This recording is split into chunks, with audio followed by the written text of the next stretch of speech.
العالمين الذاكر المذكور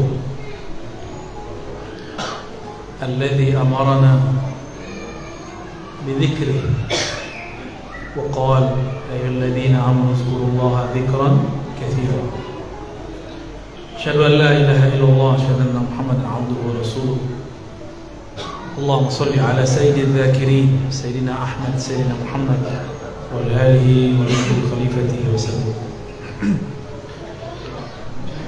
Baik jemaah Bapak Ibu yang bukan Allah, ini saya datangnya lebih awal. Jamaahnya masih nyangkut di jalan, masih di Mujahidin ya. Kajian kita tentang investasi rohani. Apa arti investasi?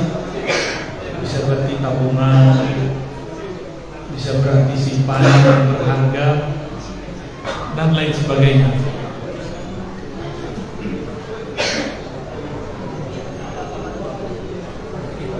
Kalau Bapak punya kawan, punya duit banyak, bisa dipinjam nggak duitnya? Bisa ya? Kalau Bapak punya duit banyak, ada orang susah, bisa bantu orang. Tapi kalau tidak ada duit, gimana cara membantu orang pakai duit? Itu baru di dunia. Yang bisa bantu orang di dunia, yang punya aset investasi dunia. Yang bisa bantu ruhani seseorang, yang di kolbunya ada tabungan berharga, investasi rohani. Yang punya hak untuk memberi syafaat nanti di akhirat, itulah zat yang dirinya setiap nafasnya selalu mengingat Allah Subhanahu wa ta'ala. Kata orang mursyid itu hebat. Siapa bilang mursyid hebat? Mursyid itu hebat karena dibuat hebat. Kata orang wali itu hebat, tidak. Wali itu karena diangkat Allah, dia jadi luar biasa. Kata orang kalau kita zikir banyak, maka kita jadi tenang. Belum tentu juga kawan saya zikirnya banyak, tapi gelisahnya tambah. Kenapa? Karena niat zikirnya belum dimulai. Dia zikir bukan karena ingin mendengar Allah, tapi dia zikir karena ingin sesuatu selain Allah. Suatu kali Nabi SAW mengatakan, Ala adullukum ala kanzin min kunuzil jannah. Maukah kamu, wahai Abu Musa al-Asy'ari dan sahabat-sahabat, aku tunjukkan, aku ajarkan kanz, investasi surgawi. Lalu sahabat mengatakan, bala ya Rasulullah. Lalu Rasulullah mengatakan, la haula wala quwwata illa billah. Ketika seseorang, ini bukan lafaznya yang penting, makna di dalamnya. Ketika seorang mengatakan tiada daya, tiada upaya kecuali dengan bantuan Allah, maka orang ini sedang menanam saham rohani. Kalau orang itu menghayati la haula wala quwwata illa billah setiap hari, maka setiap hari dia menabung investasi, menanam investasi rohani. Jika setiap hari dia hidup dengan rasa ini, maka dialah orang paling kuat di dunia. Ya, kenapa ada kiai dimintain doa mustajab, kita dimintain doa nggak mustajab? Karena kiai punya investasi rohani. Kita minta bantuan ke orang kaya, yang kita minta duitnya, dia kasih duit. Kita minta obat ke dokter karena dia tahu ilmu kedokteran, dia obat kita. Kita mau hati tenang, berguru kepada ustadz yang hatinya galau, ya nggak dapat apa-apa. Mau belajar tasawuf, tapi ketemu orang anti tasawuf yang tidak mengerti tasawuf, akhirnya justru menyalah-nyalahkan. mau belajar hadis, tapi si ustadz mulutnya berhadas, isinya menyalahkan ini, mendoifkan ini, kayaknya asik di situ. Lupa bahwa ilmu hadis bukan untuk menyalah-nyalahkan. Ilmu hadis justru untuk mempermudahkan seseorang beramal. Ya. Imam Abu Ali Ad-Daqqaq mengatakan, zikrullah silahul muridin. Ini pernah kita sampaikan di majlis Risalah Al-Qusyairiyah. Zikir kepada Allah itu adalah senjata murid. Marhaban. Zikrullah jadi senjata.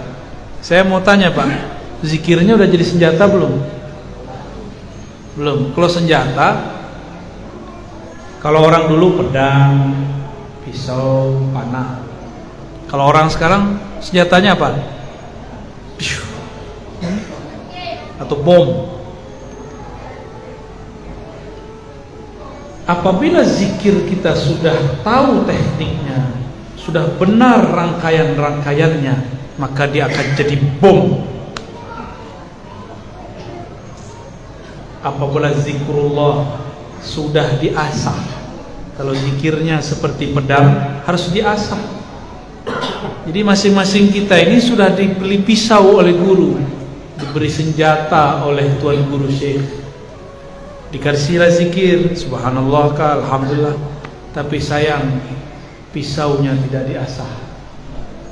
Sudah diasah tapi tidak berlatih. Akhirnya pisaunya tajam tapi berlatihnya tiada. Tidak ada manfaat juga.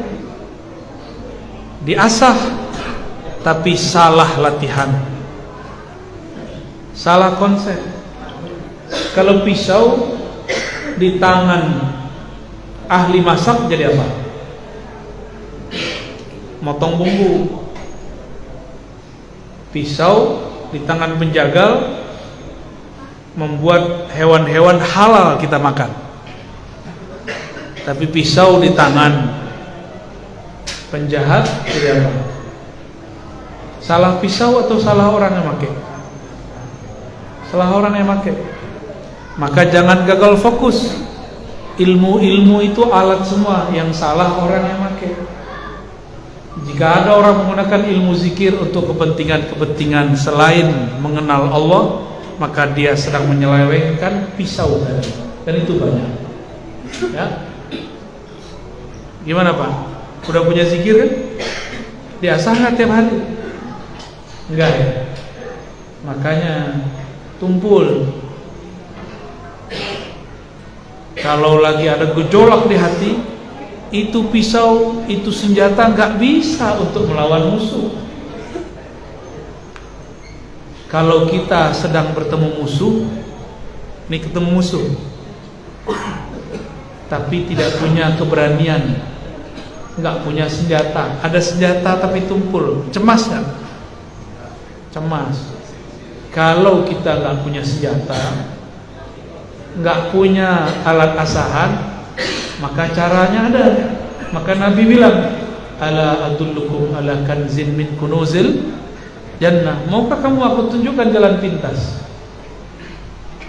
Inilah perbendaharaan ruhani, yaitu la haula wala quwwata. Bukan lafaznya, maknanya.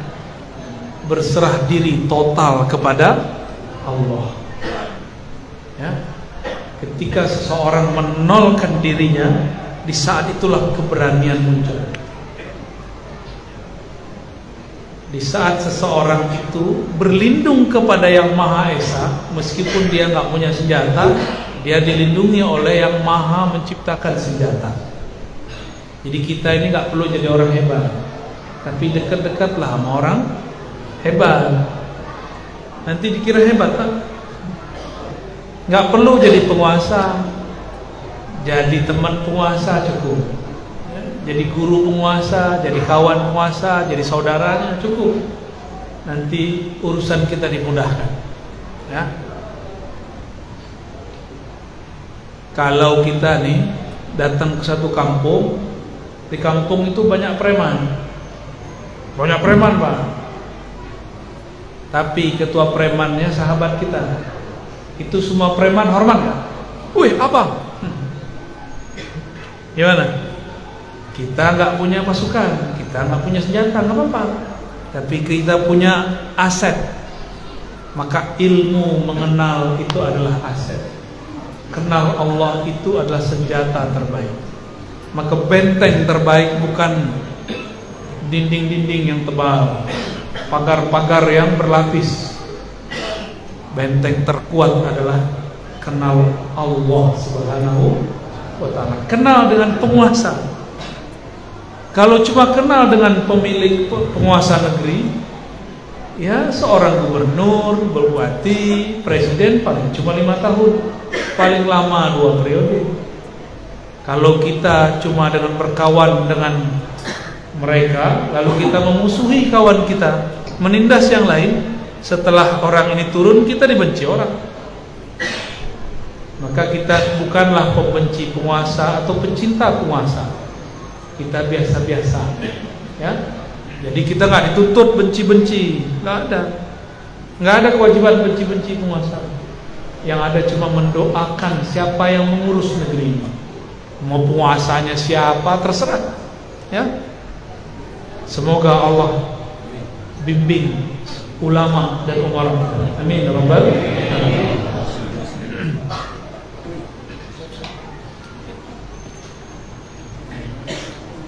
Suatu kali, ini hadis yang sudah masyhur, sudah beberapa kali juga saya kisahkan dalam kajian Ar-Risalah. Nabi itu berperang. Di saat beristirahat, beliau pergi ke satu pohon yang bisa jadi sandaran. Biasanya sahabat mengawal beliau, tapi kali ini sahabat yang mengawal tidak sanggup bahkan mengawal dirinya sendiri. Ketiduranlah mereka semua, termasuk baginda Rasul sallallahu alaihi wasallam. Hadis sahih Bukhari. Tiba-tiba ada yang menyusup, karena itu orang tempatan. Dia menyusup, dia masuk, seorang jawara.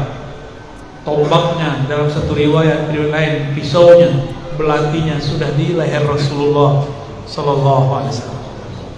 Ya. Rasulullah sallallahu alaihi wasallam ditanya, Muhammad, siapa yang menjagamu dari pisau ini, senjata ini? Apa kata Rasulullah? Allah. Itu Rasulullah lagi nembak.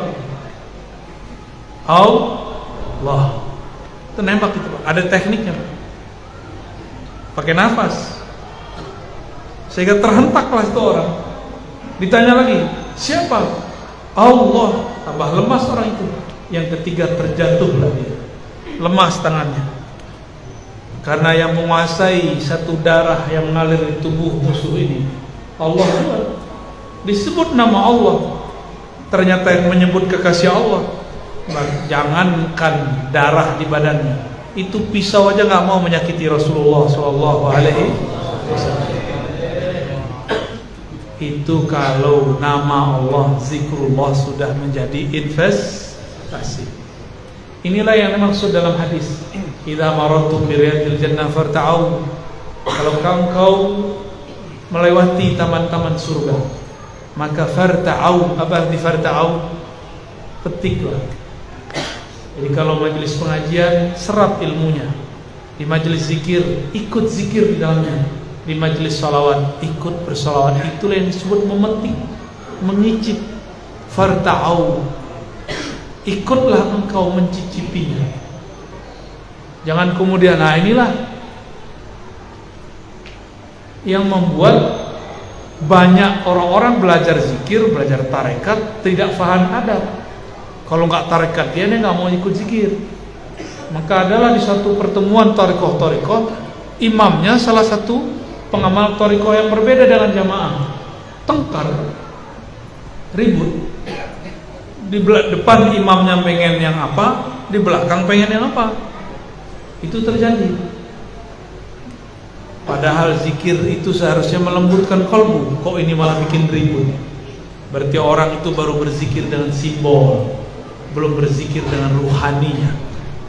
Ya, gimana? Zikirnya sudah buat berani belum? Masa zikir takut sama hantu? Ya, takut sama hantu ya. Kita ini nggak boleh sombong, tapi takut sama hantu nggak boleh. Ya. Yang jadi khalifah di muka bumi siapa? Manusia. Itu jin